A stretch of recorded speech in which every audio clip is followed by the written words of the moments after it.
All right, so ladies and gentlemen, welcome to the American Sci-Fi Classics track. My name is Joe Crow, that is Michael Bailey. Are you ready to meet your Smallville guests? Let's bring them on out right now, starting with Sam Whitworth.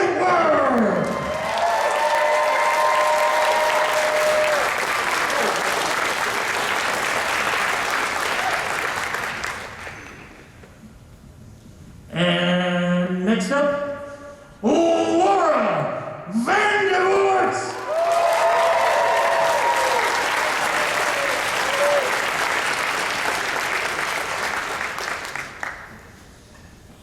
And finally, but not leastly, guys, come on, not leastly, ladies and gentlemen, Tom Wang.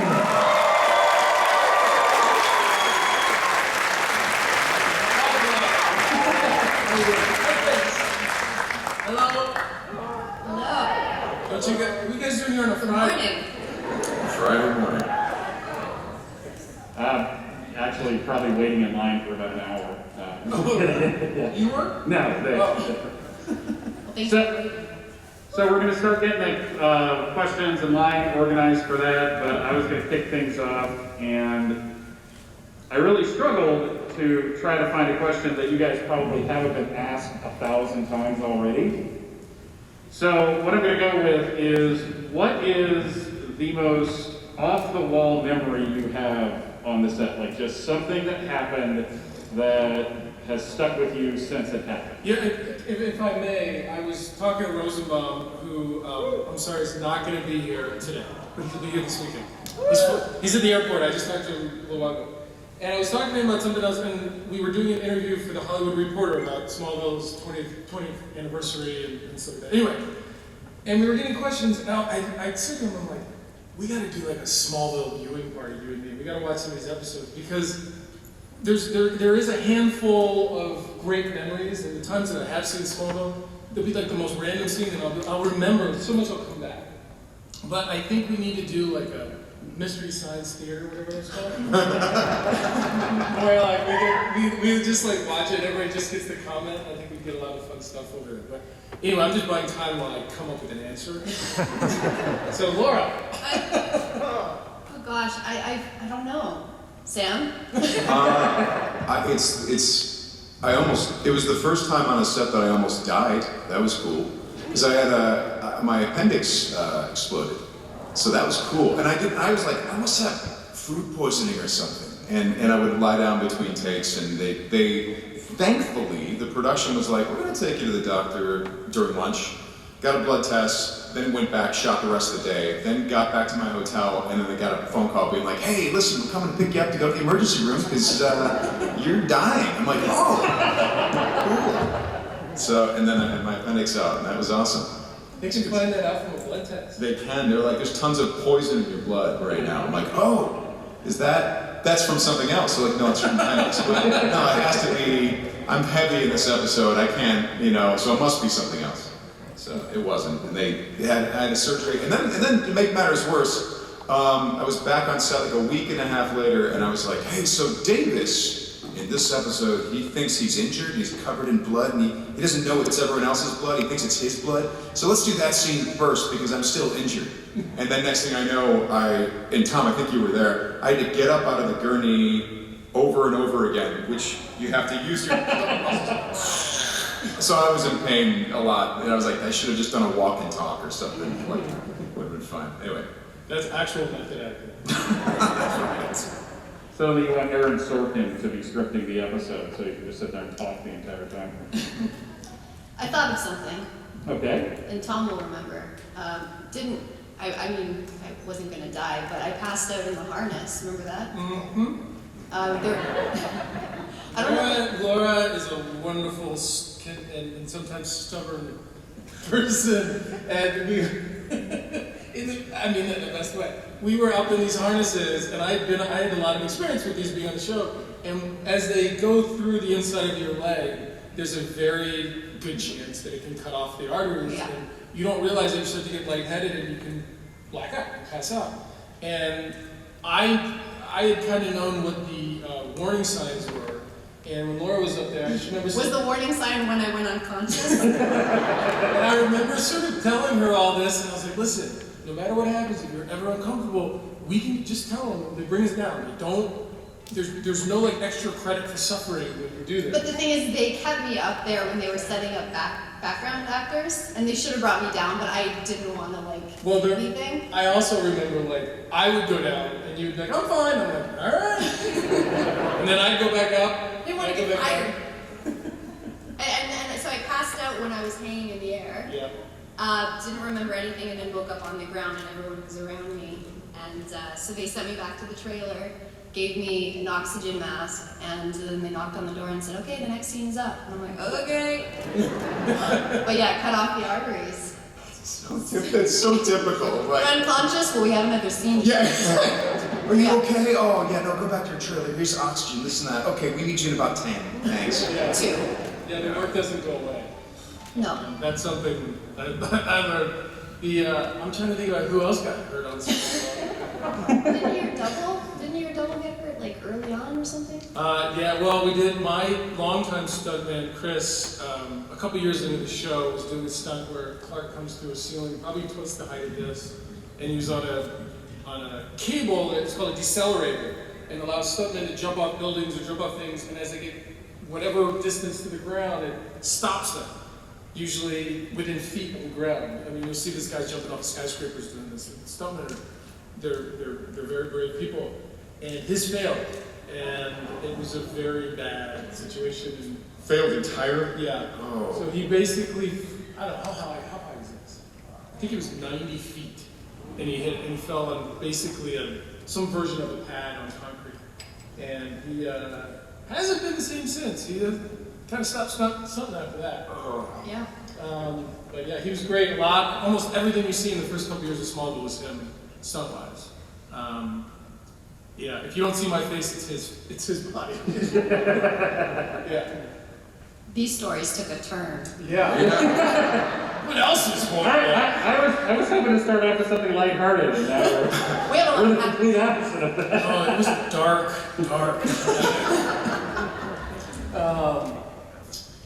Let's see. I'm trying to think. I mean, you pulled pranks on people and me, but we've told those stories. We have told those stories, but I do like the one where we had an episode where Laura was supposed to get shot by a gun, and she had this squib, and when someone pulls the trigger, it explodes, and there's a lot of protection and stuff, so the actor doesn't get hurt. And the first, I don't know if it was 1 or 2 times, but we would count out 1, 2, 3, and then bang. And Laura was kind of shying away as she knew it was going to happen. And so Explosive on my body. Yes. yeah, right here. And I said to the guy who put the trigger, I didn't tell Laura, but I said, go on 2. And he goes, and he was about to ask me if she knew. I'm like, ready? Action! And I was like, 1, 2, and boy, does she look surprised. It's in the movie. Yeah, it works. Yeah. They did the same thing to Alan Rickman in Die Hard. Did they? When they dropped him, they counted 1, 2, and dropped him, and that look on his face is the shot that they used. There you go. There you go. We got anybody in the audience yet?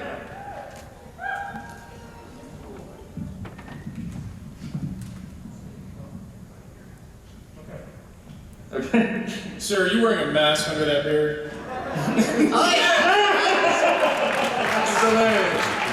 Good man. Thank you guys, by the way, thank you guys for all following the precautions as we do. We wear masks when we're everywhere else. But I mean, it allows us to be here. So thank you.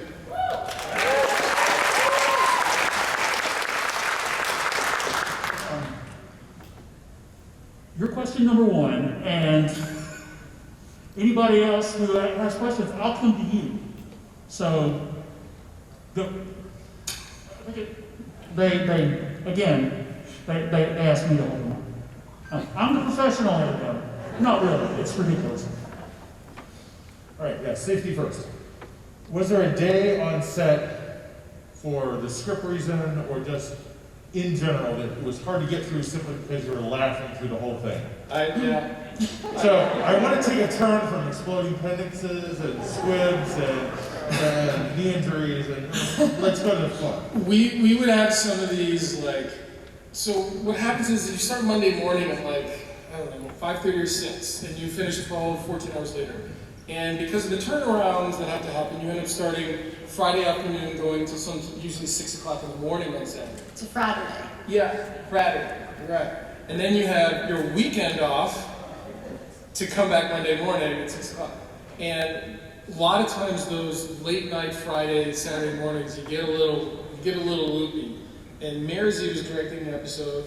Glenn Winter was the DP. We were out in I don't remember what episode it was specifically. We were out in a graveyard. It was just Rosenbaum and I, for the life of me, I don't know what it was, but we just started like just laughing and giggling. And we couldn't focus. You know, it was hilarious. It's still hilarious now.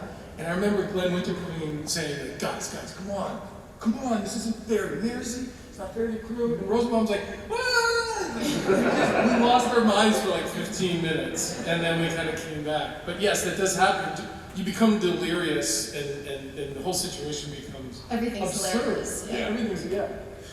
Let me ask you a question, Tom. Am I remembering correctly that they would jimmy it where you did a full day? Let's say you did a 14-hour day, and they're like, great, now that your 14 hours is over, we have a second unit thing, and we're gonna start that. Yeah. And that sort of resets the clock, and now you got an 8-hour day in second unit. You're like, wait, how is this legal? And they're like, it just is. Yeah. It's great. Like, don't worry about it, just keep moving. Yeah, and so like at hour 23, you're like, 'cause I remember there were some days where it was just, I think it might have been 24 hours of work. Yeah. And yeah, like you said, everything's funny. You're like, I don't even know what I'm saying. You're like sleep deprived and everything else. And by the way, I've more recently been aware of the fact of like talking about like how hard and like it's not the work. The work is amazing and fun, but it's taxing a lot of times because like we have a lot of wildfires where I live in California, in Northern California, and I'm starting to talk to some of these firefighters about how much they work. And it's a very physical, demanding, sometimes 48 hours straight, no sleep and everything else. So I'm humbled by that. But at the same time, like when you're on set that long, it's a little bizarre. It becomes weird. Yeah. Yeah. I remember getting the giggles the first time I had to do a scene with you in the loft because you weren't wearing pants. You just chose not to wear pants. I think we need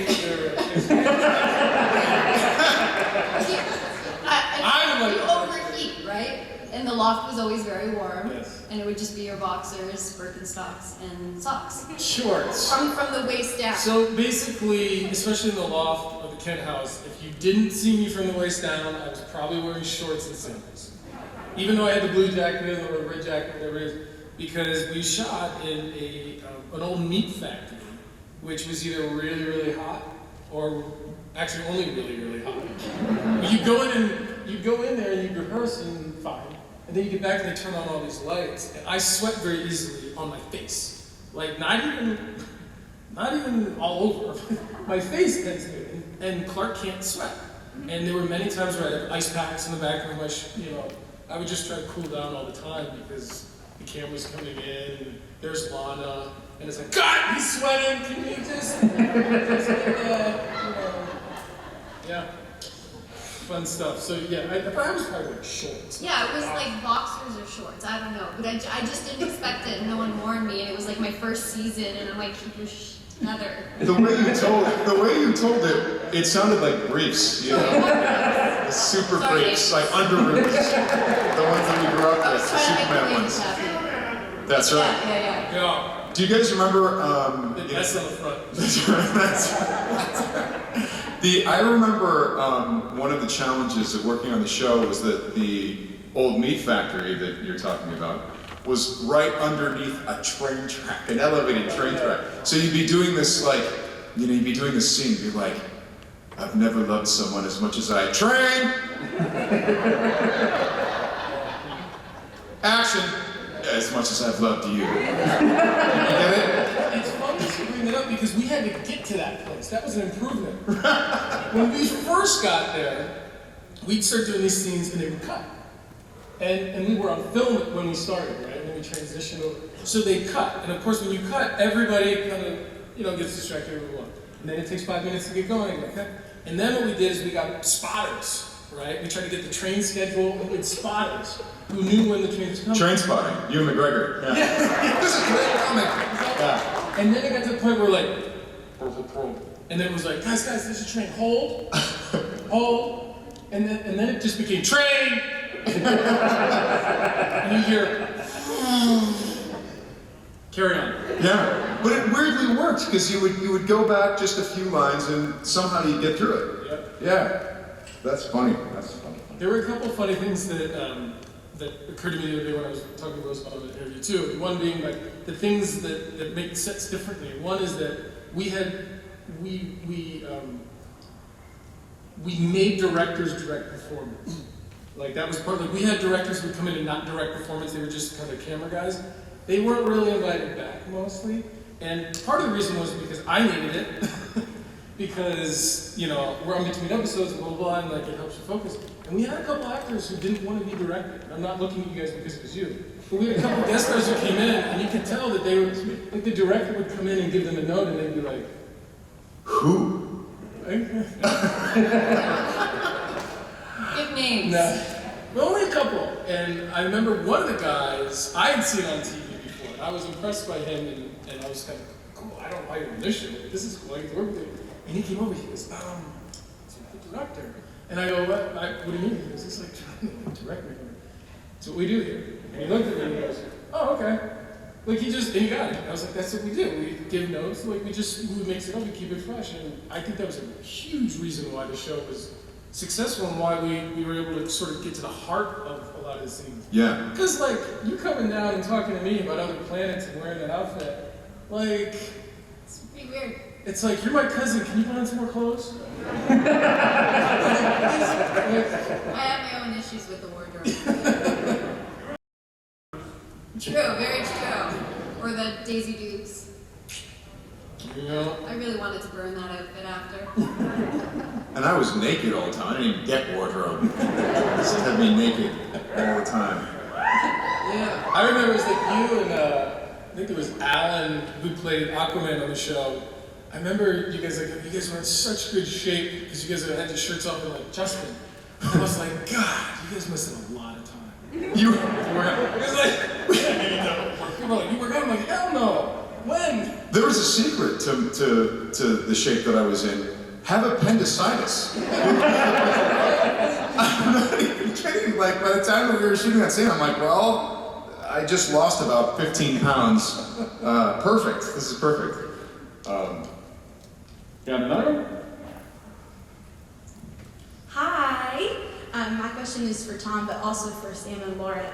So we all know that you directed a lot of episodes, and being a director and a lead are two very different roles. And so my question is really, was it hard for you to switch hats? And as cast members, was it hard to see him direct you, even though you already have like established relationships? Well, every actor that I directed said that that was amazing. That's not true. No. He's actually a very, very good director. I think a big part of, so the first episode I ever directed, I had never directed something and not acted in it, so I didn't know the difference. I did reach out to some directors I really respected, and one of our producers, Ken Horton, and asked, like, what don't I know that I should know? And that was really helpful. I think one of the things they told me is they go, you're gonna want to do less takes of you and more takes of everybody else. That's the natural thing. But you have to do the opposite because of where your brain's in different places. Mm-hmm. And it's not like a film where you get to take a lot of time to do these things, but I didn't do that the first time. And I got called in afterwards. The episode was great. The young girl who, I think it was called Fragile? I think the young girl who was in it won a Canadian television. Screen Award, yeah. Yeah. That's great. So that felt good. But they, this guy Ken called me in. He goes, "You literally didn't do what I told you to do." He goes, "You did like 2 or 3 takes of you and like 5 takes of everybody else. I told you to do the opposite." Blah, blah. And so when I went back for the other 6 times, I made a point to do that. And I also discussed that with the actors. I'm like, listen, it's gonna seem like I'm only concerned about me, but this is why I'm doing this. And they're like, oh, okay, cool. And the built-in experience that I had with most of the actors already helped me communicate with them. And I found that I was speaking to each actor differently. not even on purpose. Like I would speak to you a way that I would speak differently to Kristen or even to Michael. And because of the familiarity and the trust that we already had, because that's a big thing. When you're trying to do a performance and a director who just said, "Hi, how you doing? I'm directing this episode." Action. When you know that other person has your back and you're there for each other, that allows for the creative experience to be that much more, amazing. I also find that the best directors are actors because they know how to talk to the actors and what they need and how to speak to them in certain tones depending on the level of the scene you're about to shoot. Yeah, Glenn Winter, who was our longtime DP, went on to do Arrow and now is like a fantastic director and DP. He directed a couple episodes and he had asked me, because he was struggling, because he came up through the camera, so he was all about the camera. And he'd asked me, he goes, "How can I be better?" And I thought that was cool. I go, "Well, first of all, maybe talk to the actors before you talk to the camera." And he goes, "Okay." And then what he did on his own that summer is he took acting classes. And he was horrible. I mean, absolutely horrible.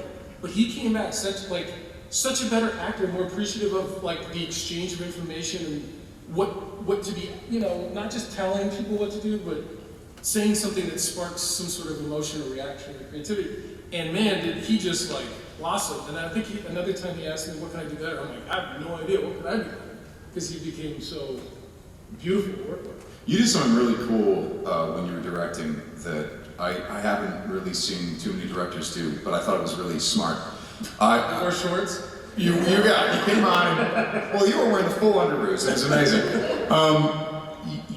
When you were off camera, I don't even know no, you were in the scene. You were so you were giving me your lines, but I think I got caught in some sort of. Sometimes when you do something over and over again, you say it the same, even though you're trying to say it different, and you say the line the same way, and so. You're like, we're not really getting the mileage from doing separate takes because you're stuck in this pattern, right? And I remember you started changing your lines, but made them relevant to what I was about to say. You would say something totally different, which would throw me off of my pattern, which I was like, that's smart. I'm reacting to something different now.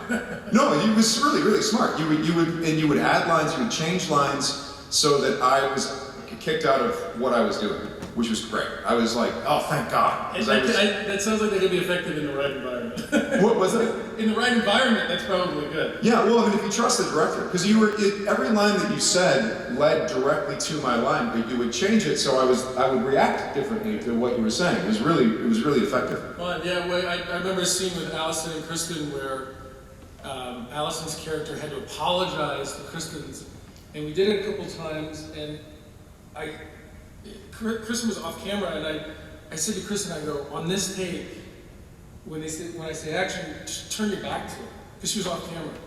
And so I said action, and Kristen just turned her back to Allison. And Allison's trying to apologize to her character, and you could see her just trying to reach her more. You know what I mean? Yeah. And man, did that work. And I was like, Yeah. You would do stuff like that. You would come up with fun little things that were behind the camera that you would, and then when you were on camera, you'd get surprised by what was happening. You're like, well, it's really fun. Good. It's really fun. Yeah, there's, again, with that trust and the idea of was just trying to keep something a little fresh. Mm-hmm. I think Rosenbaum did that a lot to me, and that's probably where I got it from. Within scenes and stuff. But yeah. We won't tell them that though, don't give them. No, don't bring that up. We got another one, Joe? We're gonna go to you, then you, and then I'll dive into you guys over there. So let's start with you, sir. That's the plan. Yeah, I just wanted to know if there was like any scenes or something that you ad-libbed that you really thought would do well in a scene, but then they like told you never do that again. That was a horrible idea.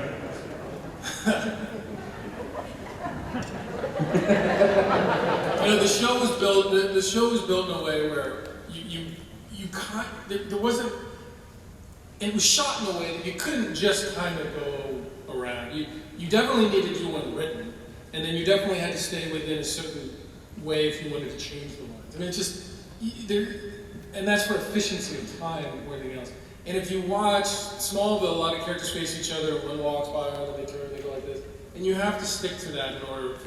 Otherwise, you got like 15, 20 hour-long camera change and whatnot. So a lot of it is sort of, Rosamund would joke around a lot about stuff. I did something that I thought was the most amazing thing in the world as a director one time, where I think it was Beetle or something I was directing. And anyway, Clark is supposed to, there's like a big container ship, and Clark is sort of goes up against the container ship, and the Beetle or something is back there, and he's trying to look around the corner, and he turns back, he doesn't know what to do. And I put the camera in, and I use this thing called a split diopter, which means you can hold focus here and hold focus in depth, right? And it's like really cool, like all these directors that I admire use it. And I had to like ask for it, like sneak it on the set through the camera department, and I used it, and then I was like, I'm not gonna give them another option, because then they have to use it.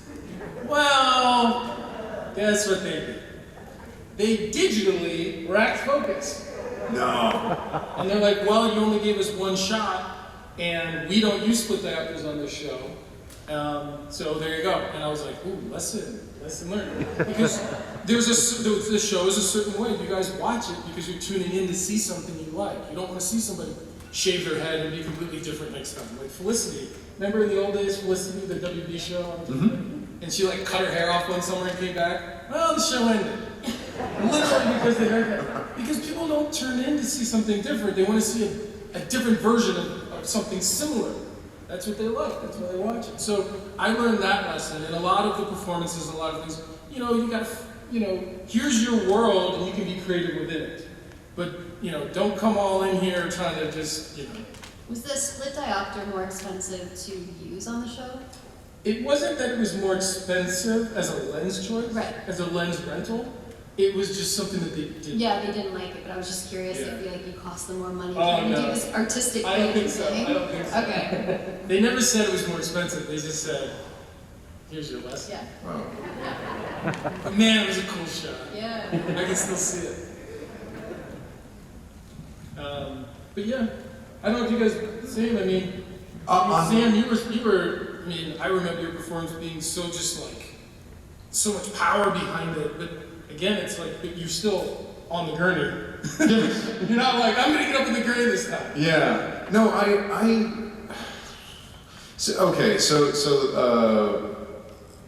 my formative experience in terms of series stuff was Battlestar Galactica, and they had a weird way of...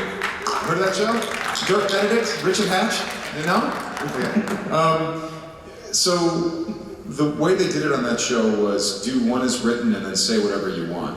So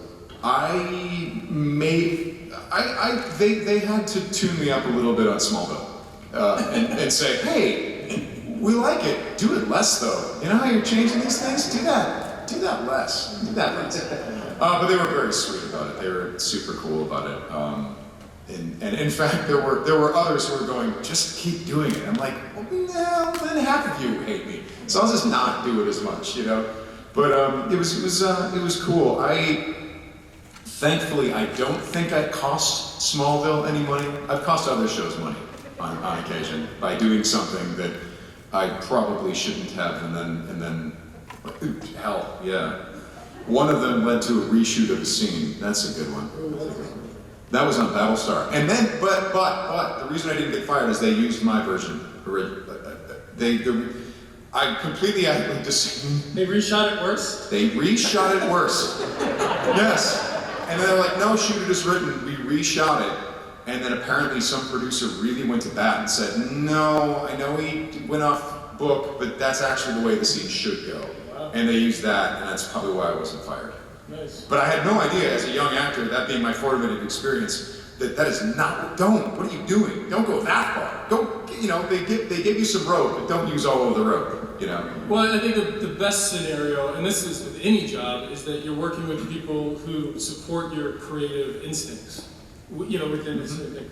The two things you really can't do is be late and not know your lines. Yes. If you cannot be late and you can know your lines, then you're free to be creative and no one's going to do that. But if you're being creative, or I guess the third thing is, don't make the fight on set. Like if you want to make a change, there's time before, or the night before, like have the conversation. But when people come in and they're like, I changed a bunch of these lines. Like, and I have a friend who's been fired off of 2 shows.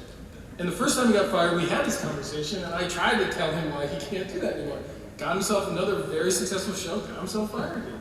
And then so I don't talk to him about it anymore. He's like, I don't know why. I'm like, I don't know why, you keep doing it. I remember Smallville being a very just upbeat set, which is due in no small part to Mr. Welling over here.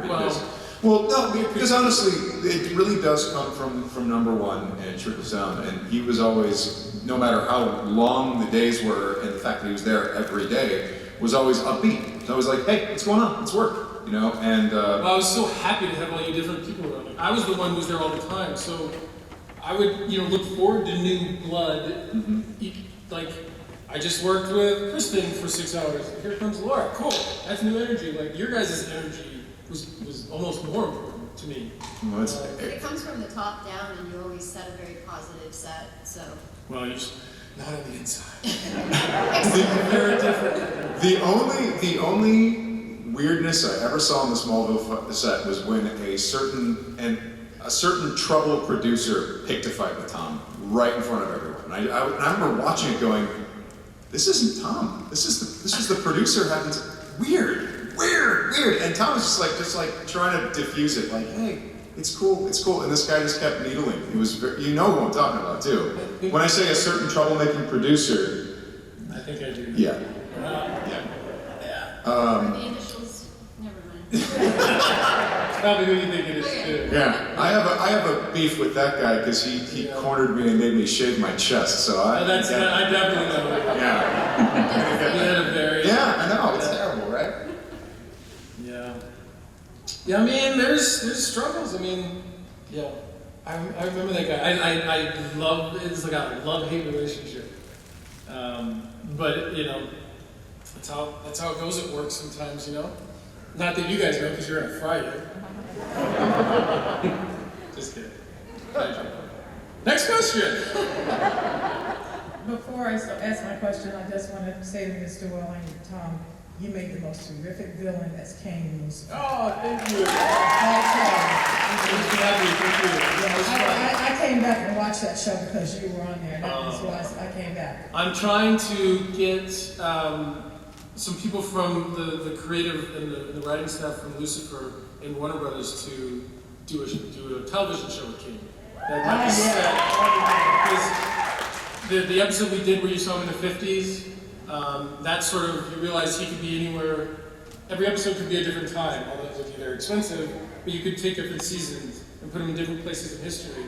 I thought that would be fun, so. That wasn't my question, but I wanted to put that in. I wanted to come show up. See, Kane is one step ahead. Oh yeah, but what I do want to say is there's been so many iterations of Superman.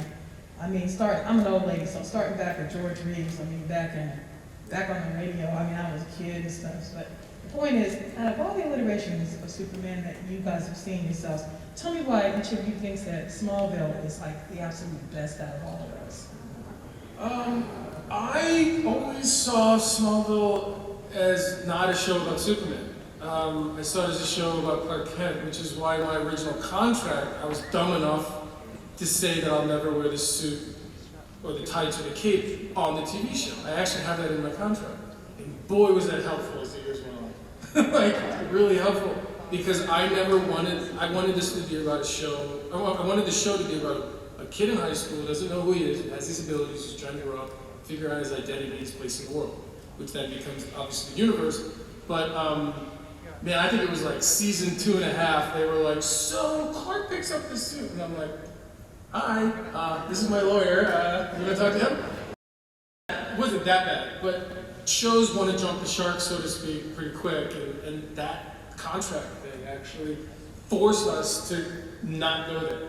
And I think that was helpful. That's why I think, spoiler alert, the last episode of the series, that's why we ended it that way. To finally do that. And I had to sign off on it. It was actually my idea to do it. So I had to sign off on it. It was your idea. Then your lawyers called you and you're like, Tom, settle me down. They did. I did have to have a conversation with my team and be like, so I had an idea, so I have to agree to it if they accept it. And they were like, okay. Yeah, I think I agree. it's the gestation of all of these crazy characters. I mean, we have shows now like Supergirl, Batwoman, and it's them when they become the hero. But it's nice to see how these characters got to where they were, and that's what Smallville was. Even with Kara, you know, arriving on the planet and looking for her cousin and developing that relationship. You don't get that in the shows we currently have on TV. So it's a nice build up to what you guys might be watching now. So it was nice to sort of figure out, especially Kara, from the very early stages on, and not just jumping in and wearing the cape. Yeah, a big part of when you study a scene is what does my character know and what are they trying to find out? And especially when two characters meet who don't know each other, that adds a dimension too. I mean, who are you? Where'd you come from? You know, it's actually a fun way to start a scene, as opposed to like, okay, let's go, and then it's about the villain and whatever. Yeah, when it comes to these characters and their backstory, you know, or Clark Kent, you know, when you see Superman whipping around in the comic books or in a TV show or a movie, Clark Kent is the subtext for all of that. You know, Clark Kent is the foundation beneath all of the amazing superheroics. You know, it tells you why he's doing those things. And, you know, I remember when I first met Tom, because I'm a big Superman guy. In fact, I was reading Superman 78 yesterday. Was it 79? What is it? The one that where he says it's 78. Is it 78? It is 78. Yeah. And when I met Tom, I remember just being like, and talking to him, and walking away from the first conversation I had with him going, holy crap, that was Clark Kent. That was Clark. He was in costume too, which didn't hurt, but the fact that I've always felt like when it comes to casting these people, whether it be Kara Zor-El or Kal-El, there's a certain, if the actor you cast is warm-hearted, that comes through, and for a lot of roles that's very useful, but for these characters, it's essential. You don't have that warm-heartedness, the characters don't work, these particular characters. Yeah, I mean, like, he's a great actor, but Michael could never play Clark. And I'm not a good enough actor to play Lex. Like, that would have, like, swap, like, there's a quality in the casting process that they try to pick up that, you know, should resonate, especially, yeah. Alrighty, while Joe's moving to the back, we have some questions from AP from the Discord. How come no one questions over here? These guys are like, I mean, come on.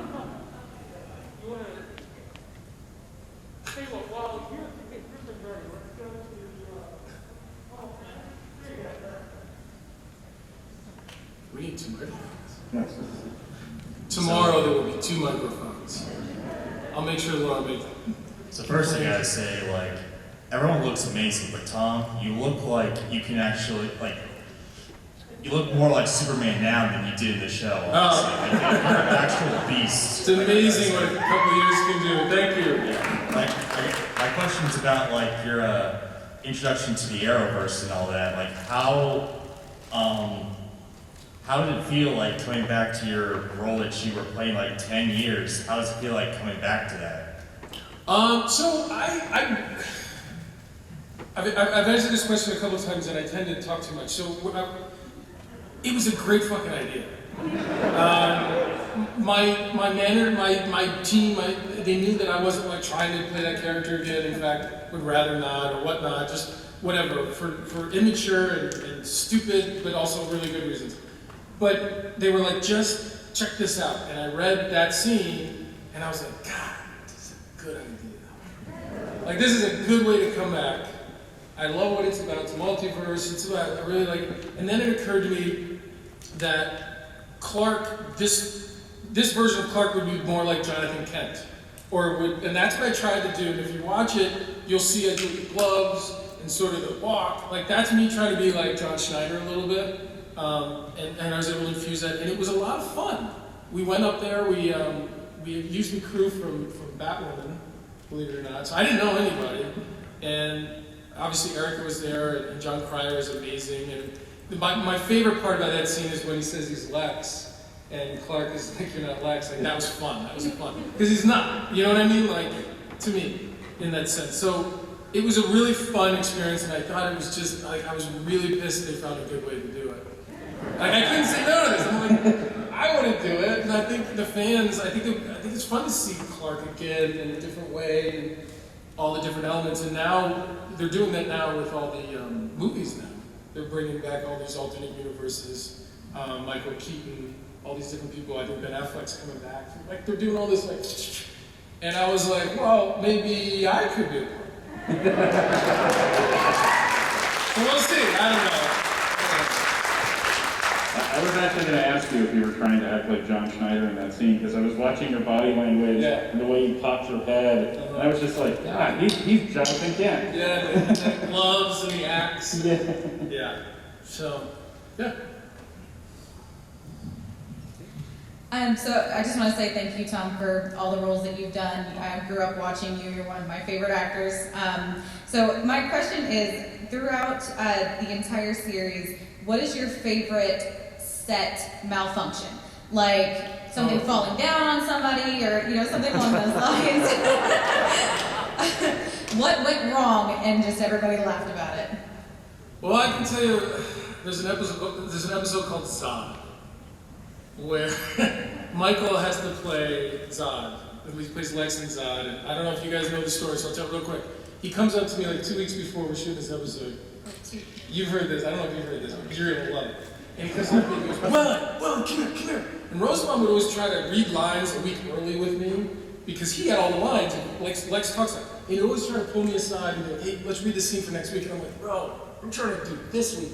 You know what I mean? Like, so anyway, and he was like, bro, check this out. The next episode, have you read it? I'm like, no, I have not read it. It's like 2 weeks away or whatever. And he goes, it's called Zod. Do you know who that is? I'm like, no, it's not. I don't know who Zod is. Like, I really don't. And he goes, dude, I don't know either. But here's the thing.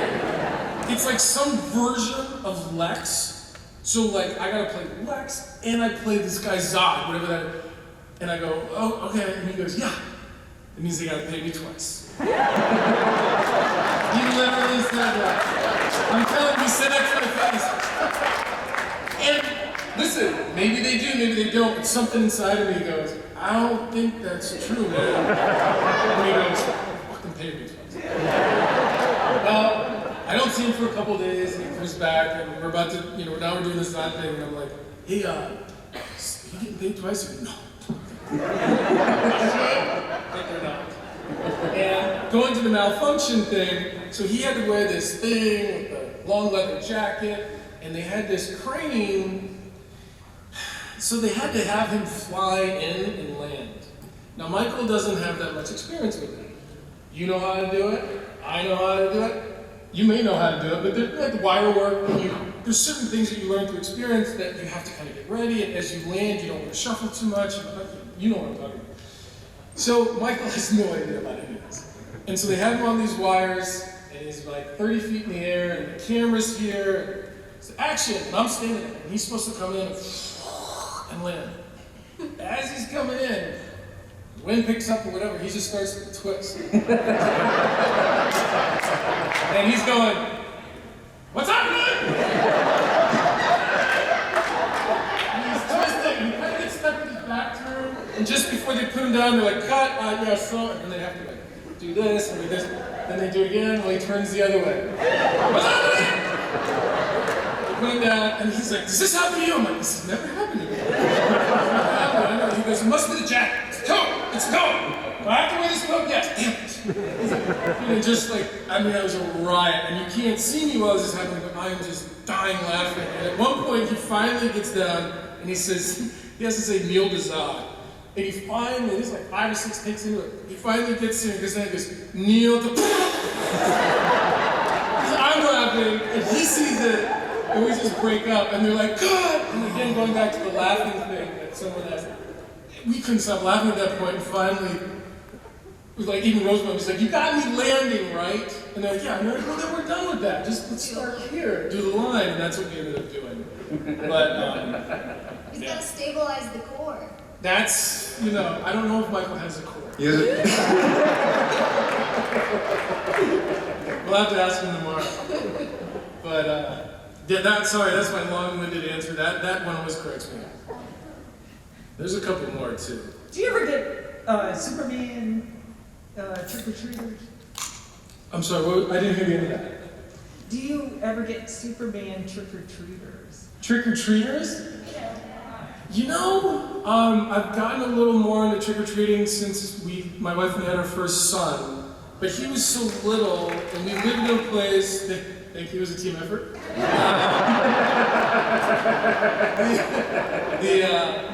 But he was so little, and we lived in the hills in California where like we don't get trick-or-treaters, so I haven't had the experience quite yet. But it might happen soon. I'm looking forward to both my sons at some point maybe putting the two things to get dad, you know, my oldest son saw me on TV once, and I was like, it was Smallville, and my wife was like, Thompson, who's that? And he goes, hi, Dad.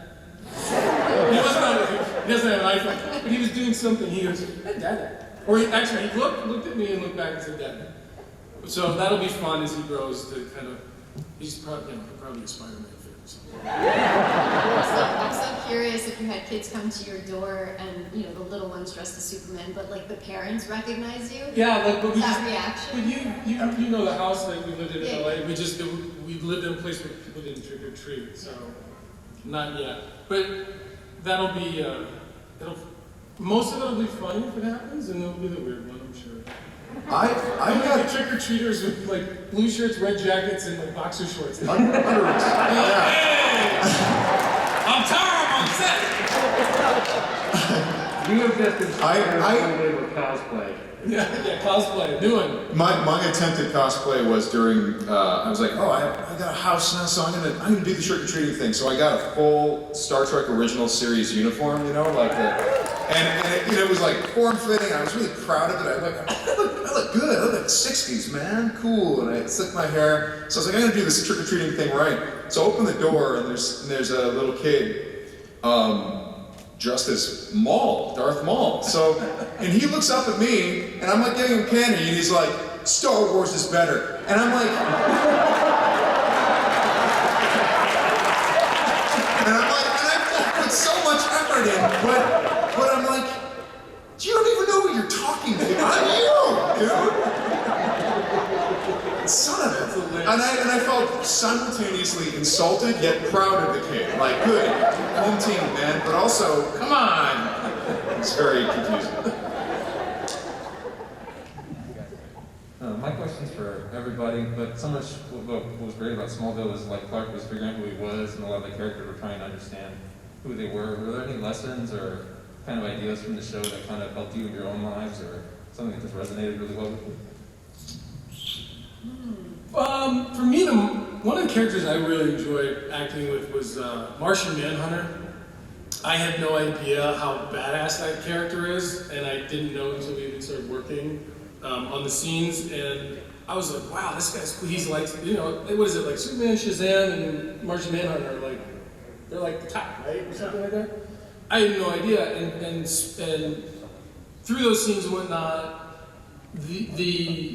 the idea that the world and the universe is bigger than just you is something that resonated for me through that, which I think in my life or whatever, kind of just, it's like, people have said that before, but now I'm kind of, you know, you're not ready to learn something until you're ready to learn something. You can't force it in a lot of ways. And anyway, that was something that sort of like trickled down into me through that experience with that character. Well, no, you know, yeah, to answer the question, I feel like going forward, you know, and I think I've said this in an interview that Tom and I were in, so he's heard something like this before, but the fact is that I think Tom was great casting for Superman because he's warm-hearted and upbeat, and the lesson I took from both Smallville and Tom going forward was when I was like the lead of my own show, I had a whole new appreciation for how much like Clark Kent and how much the morality of Smallville was portrayed by the lead actor, because me as a lead, I was a moody son of a bitch, and I had to learn to not be so much, remembering, what I saw Tom do. Well, for me, I was on a show briefly called Judging Amy many years ago, and Amy Brennan is like, I've seen her a few times and I still thank her, because I really had no idea what the hell was going on, and I was playing her love interest, younger love interest and everything else, and I sort of saw how she operated on set. The acting was great, but I saw the way she operated, and I'd be lying if I said that didn't inform how I wanted to be on set and set the tone. And by the way, who wants to meet? You don't have to be miserable. And Clark was a character who was always looking for hope and trying to learn more. And since Smallville, I've come across some series or some roles where like they're really dark or like this, and I'm like, I don't want to do that for 8 months. Like, great, I love this writing, I love this show, I don't want to do that. Now, there's probably a lot of craft and maturity that comes in where you can do that and not drive yourself nuts. Maybe I haven't gotten there yet, but it's a big thing. And I've also worked with actors who they don't care about any of that. They just do their thing and they leave the production to the producers. Mm-hmm. You can do that too. But I'd rather be like, I'm thankful for you guys showing up today and helping me through this scene. Like, that's how I always felt. So. For myself, I think the question was like, what from the show kind of carried it through. When I was cast as Supergirl, meeting young women at conventions or little girls, I was their first TV Supergirl. And I realized at that time kind of an impact I would have on that generation of little girls. And it became very important to me to have a positive lifestyle for them and in terms of how I carry myself.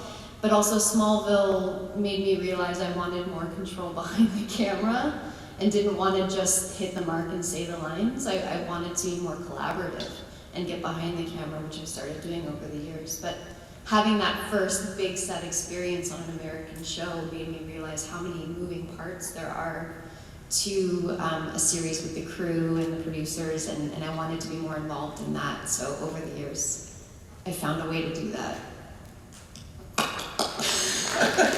Thanks, Tom. Hey,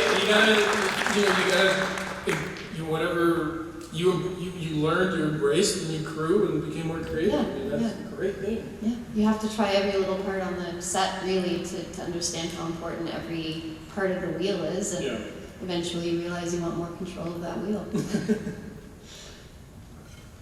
Sam, great job on being human. Laura, great job on everything that you've ever been in. Thanks. And the question is for Tom, which I absolutely love. What was it like working with Lex's dad as an actor and what he contributed to this show? Lionel? Yeah, Lionel. John Glover? Yeah, he's a hoot. He's electrifying to work with. And I can't sing his praises more than you can read it. So go watch a scene with Lionel and Lex or Lionel and Clark. And then if you can, pull up that scene written online. What he did is not that. He brought so much more to it, so many layers, so much more intensity, and you better have your game on when you're working with John. Just because you want to be there for him, you want to be there for everybody, don't get me wrong, but he's coming in and he's gonna be there and he's gonna I don't know the word for it, electrifying. And he's like, look at all the stuff he's done. Look how amazing he is. And he's so much fun to be around. He's such a great guy. He's very focused.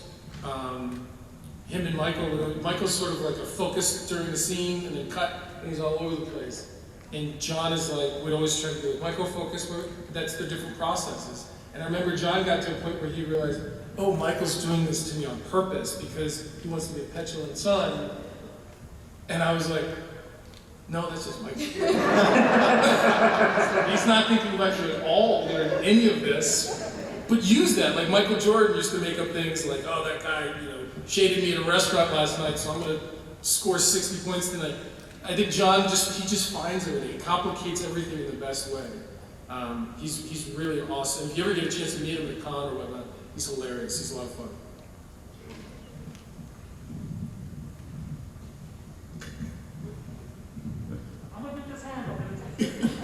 right, there it is. We've got a question from Discord, and they wanted to know if you guys had thoughts or have you seen the new Superman and Lois show? I saw a trailer for it. I did.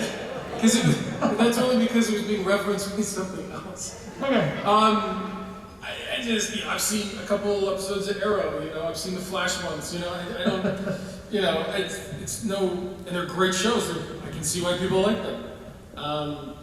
But I know that it's a very different thing than what we did. And that goes back to the question about the multiverse thing, is there have been some requests or whatever to be on some of those shows since Smallville ended, and I just really didn't feel like the tone matched in a way that I would feel comfortable doing. So, but it's a great show. I mean, they do a great job. We're closing into the end of time for this panel. Not for the end of time. Or just this panel? The time is coming. The end of time. I hope this is when the multiverse opens up. At the end of time. The end of time for right now. But these guys are going to be back all weekend. So let's close it out with one more question. Yes, real quick, back in 2009 I got to meet John Schneider, and I asked him if he ever came back to Smallville, what he would want to do, and he said that he would want to present you with a Superman suit, which is exactly what he ended up doing. I was curious how much input you guys had on the writing of the show. I didn't get much into the writing part. I guess I always felt confident they had that covered. I got into the producing side and the directing side, but the writing side, unless something was really just off the wall or out of character, they really did a good job. I think part of, especially when John was off the show, those conversations happened because an actor's like, okay, you're bringing me back, but what are you going to have me do? Much like when I did the multiverse thing, it's like, okay, you guys want me to come back, but what are we doing? And it turned out they just had a really great idea, and I couldn't even change it because I didn't want to. But if they had been like, well, we want you to come back in, I was like, well, I'm going to do that, and then you try to influence what works for you. But I wasn't quite aware that John had done that, but I thought it was a great idea. I know he didn't want to leave Smallville. He didn't want to die. That's for sure. And his legacy definitely carried on through my character, I think. He really set the tone for the human family element and core of the show. And Annette did as well, but I think we saw more of John more frequently. All right. Thank you guys. Thank you very, very much. Thank you guys. Please rate and review this on the app. The DragonCon overlords do read every single review that is sent in. And this is how you get programming like this. So please do that, and please be safe.